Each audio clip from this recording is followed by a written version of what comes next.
K-Pop Demon Hunters é um filme incrível, mas você sabia que mal viu metade da história? E se eu te dissesse que há histórias de fundo chocantes e escondidas dentro desse filme? Coisas que os criadores nunca quiseram que você notasse. Desde o passado secreto de Zoe, até o background proibido de Rumi e pistas sobre os Sadia Boys sobreviventes. E vamos revelar tudo agora. Começando com o segredo de Zoe, aquele que ninguém quer descobrir. Na superfície, Zoe é a rapper adorável, animada e caótica das Huntrix, o sol do grupo. Mas pessoas de dentro dizem que essa é a fantasia, porque se você rever o filme com olhos atentos, há sinais escondidos em todo lugar mostrando que Zoe não é quem finge ser. E ela pode ter laços demoníacos próprios. Vamos analisar isso. No começo do filme, quando as meninas pulam do avião, Zoe faz aquela pozinha fofa de meio coração na bochecha. Adorável, né? Errado. Porque minutos depois, Baby Sadia faz exatamente a mesma pose. Mesma mão, mesmo ângulo, mesmo timing. Agora, se fosse só um gesto normal de idol, você veria Rumi ou Mira fazendo também. Mas elas nunca fazem. E não pra aí. Durante o ensaio do Idol Awards, Rumi e Mira se movem em perfeita sincronia, porque sempre fazem isso. Mas Zoe de repente quebra a formação e assume aquela postura estranha com os braços abertos, como garras do nada. Depois no palco, os Sadia Boys copiam exatamente a mesma postura batida por batida. Por que Zoe e um grupo de garotos demoníacos estão compartilhando coreografia como se estivessem praticando no mesmo estúdio? Mas a pista mais inquietante vem de algo tão pequeno que a maioria das pessoas perdeu completamente. Quando as meninas caminham pela rua no começo do filme, tudo parece normal. Conversando, passeando, curtindo. Mas então você nota o moletom de Zoe. Não é só um merch fofo. Tem Darby nele. Sim, Darby. O tigre demoníaco secreto de Dinu. Aqui está o problema.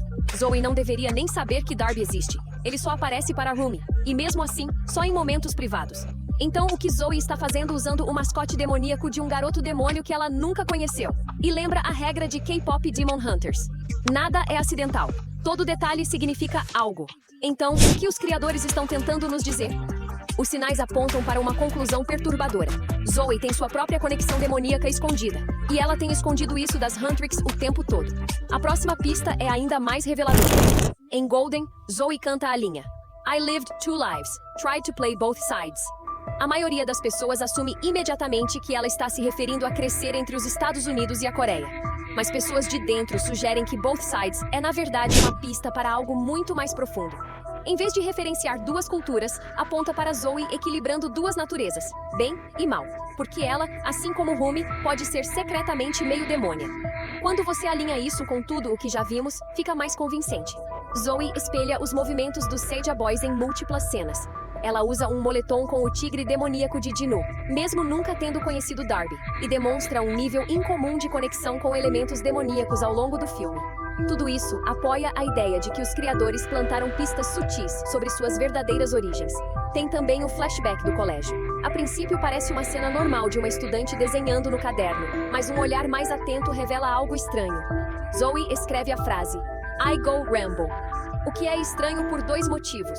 Primeiro, Rambo é um filme sobre uma máquina de sobrevivência violenta e solitária, perseguida pelas autoridades. Uma comparação inesperada para alguém retratada como doce e animada. Segundo, é uma referência de 1982, muito antes de Zoe sequer ter nascido.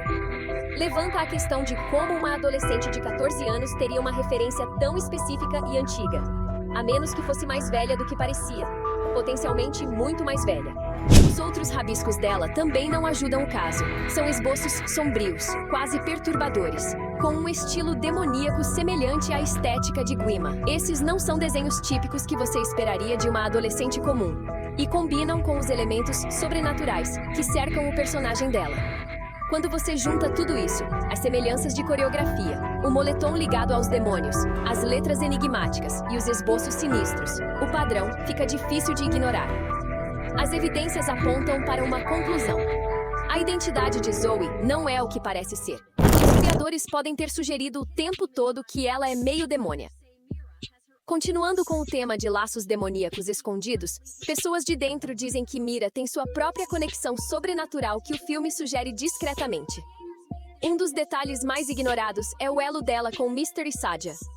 Os criadores tornaram a conexão sutil, mas quando você vê, é impossível ignorar. O acessório característico de Mystery é um longo brinco de presa demoníaca. Se você pausar o filme e olhar de perto, Mira está usando exatamente o mesmo design. Claramente não estão envolvidos romanticamente. Então, o acessório combinando levanta uma pergunta muito maior. O que o relacionamento supostamente implica? A resposta parece estar no simbolismo de cores do filme. Ao longo da história, cabelo preto natural representa humanos, enquanto cabelo colorido marca demônios.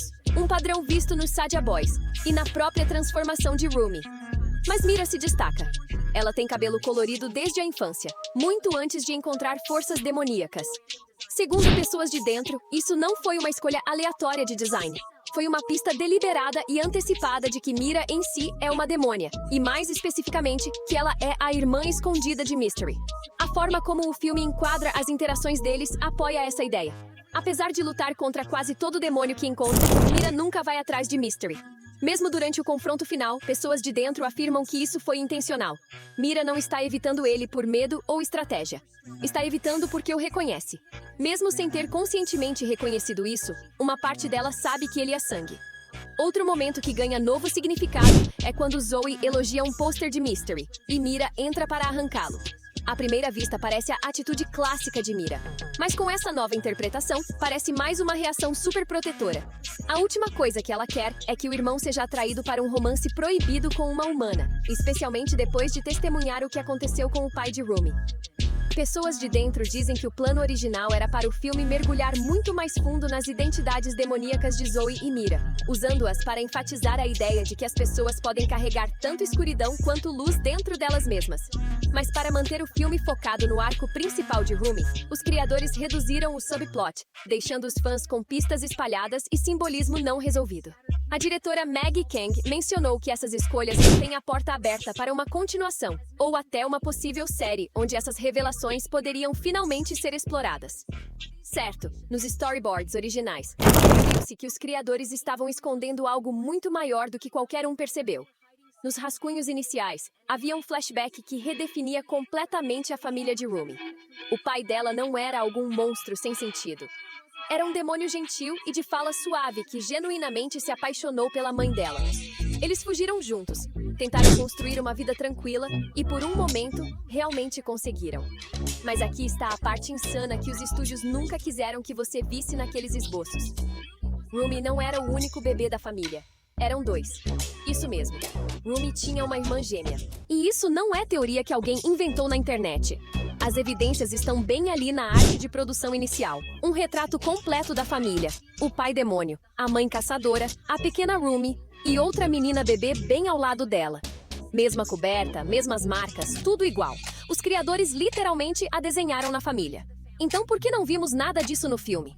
Por que apagaram a família inteira? Por que todo aquele flashback foi cortado? Não porque não importava, mas porque importava demais. Pessoas de dentro dizem que no momento em que a equipe percebeu o tamanho dessa reviravolta, tiraram-na do primeiro filme e aguardaram para a continuação. Eles queriam que o mundo de Rumi parecesse pequeno, controlado, quase incompleto, para que quando finalmente revelassem a gêmea, seja como um meteoro. E é aqui que tudo se alinha. Segundo pessoas próximas ao projeto, as Huntrix nunca foram planejadas para ser um grupo de 3. Desde o primeiro dia, o plano de longo prazo era uma formação de 4 membros, uma estrutura clássica de K-pop. A membro que faltava não era uma estranha, não era um personagem novo, era sempre para ser a irmã gêmea. Uma menina que cresceu lutando contra demônios. Uma que cresceu sendo um. 2 lados da mesma história finalmente se chocando na continuação. O que todos os maiores grupos de K-pop têm em comum? Todos eles chegam à forma final com 4 membros. Então, quando o primeiro filme chegou com apenas 3, aquilo não era o fim das Huntrix. Era o prelúdio. Os criadores estavam construindo a silhueta de um grupo que ainda não estava completo. E agora que sabemos que a irmã gêmea de Rumi ainda está lá fora, de repente cada pista, cada peça que faltava, cada coincidência no filme se alinha perfeitamente demais para ignorar. A 4ª membro das Huntrix não é uma nova trainee. Não é um personagem aleatório, é a irmã gêmea perdida de Rumi. A que os storyboards esconderam, a que o flashback apagou, a que a continuação está guardando como sua reviravolta nuclear. Pessoas de dentro dizem que ela fará sua primeira aparição no próximo filme e depois se tornará a espinha dorsal emocional da série futura, atualmente com o codinome Huntrix Rising. E honestamente, o título cabe perfeitamente. Porque a gêmea não é só uma adição ao grupo, ela é a faísca que reacende todo o universo. Ela é o comeback, o renascimento, a ressurreição de tudo o que os criadores guardaram. A peça que faltava que finalmente torna as Huntrix completas. O primeiro filme era só o prólogo de uma mitologia muito maior. De qualquer forma, diz o que você acha desses segredos escondidos aqui embaixo. E sério, o que as Huntrix deveriam fazer agora que todo mundo parece ter laços demoníacos? Porque se os criadores continuarem soltando pistas assim, o próximo filme vai reescrever completamente o livro de regras. Ah, e se você está com fome de mais chá de K-pop Demon Hunters, a gente te cobre. Toca o vídeo na tela para os erros insanos que os criadores esperavam que você nunca notasse. Pode acreditar, quando você vir, nunca vai assistir o filme do mesmo jeito. Tudo bem, pessoal? Até a próxima. Fique ligado e fique atento.